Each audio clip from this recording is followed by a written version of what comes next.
Hello, my rubber hearts.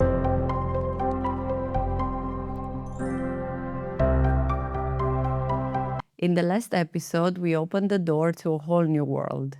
And today we are stepping inside the heart of rubber mixing.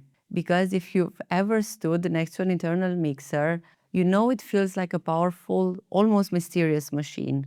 It's loud, it's closed, and most of what happens inside you cannot see. But today we are going to change that. Today we are going to map the internal mixer like a living organism.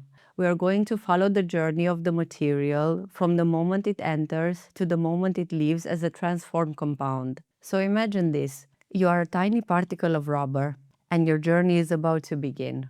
It starts at the top. This is the feeding zone. Raw rubber, fillers, and ingredients are introduced through a hopper. From here, gravity pulls everything down in the mixing chamber. But before you even fully enter, something is already controlling your fate. The ram.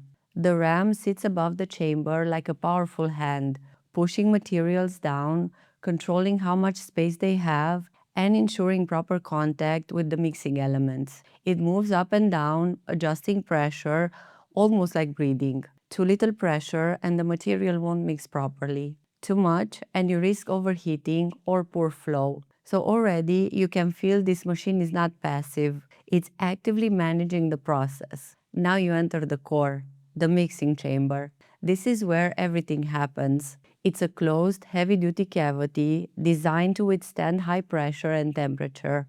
But what makes it truly special are the two massive rotating elements inside, the rotors. These are the muscles of the mixer.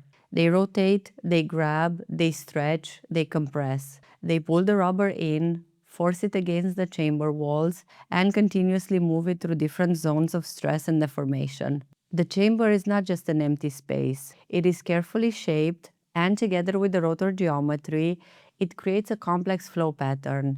Material doesn't just spin around randomly. It circulates, it folds, it splits, and recombines again and again.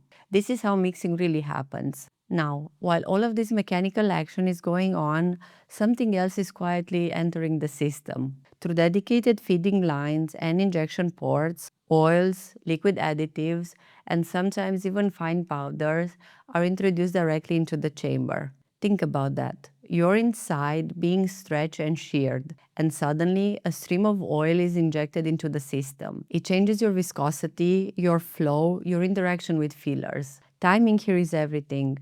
Add something too early and it might not distribute properly. Add it too late and you might not get the effect you want. This is why mixing is not just about machines, but about choreography.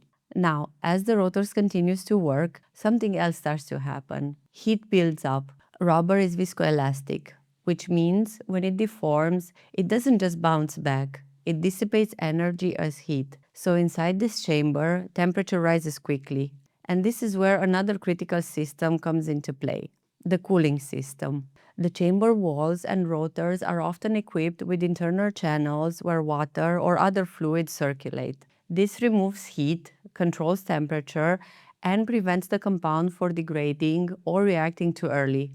So now you can see, this machine is not just mixing, it is balancing energy, temperature, pressure, and material flow all at once. And finally, after a certain time, after enough energy has been input, after the structure has been transformed, your journey reaches the end. At the bottom of the chamber, a discharge door opens, and suddenly everything is released. The mixed compound drops out, usually onto a mill or a conveyor, ready for the next stage. From the outside, it looks simple. A door opens and material falls out. But now you know, what just happened inside was anything but simple. You started as separate ingredients, and through controlled pressure, shear, temperature, and movement, you became a unified material with a completely new internal structure. And this is why an internal mixer is not just a mixer. It is a reactor, a transformer, a system that defines the very nature of the material it processes. And this idea is central to understanding rubber technology, that the mixing process itself has a profound influence on the final properties of the compound. In the next episode, we're going to zoom in even further. We are going to talk about the personalities of these machines, the rotors themselves, tangential versus intermeshing, and how their geometry completely changes the way mixing happens. And trust me, this is where things get really exciting. Until next time, stay elastic and stay curious.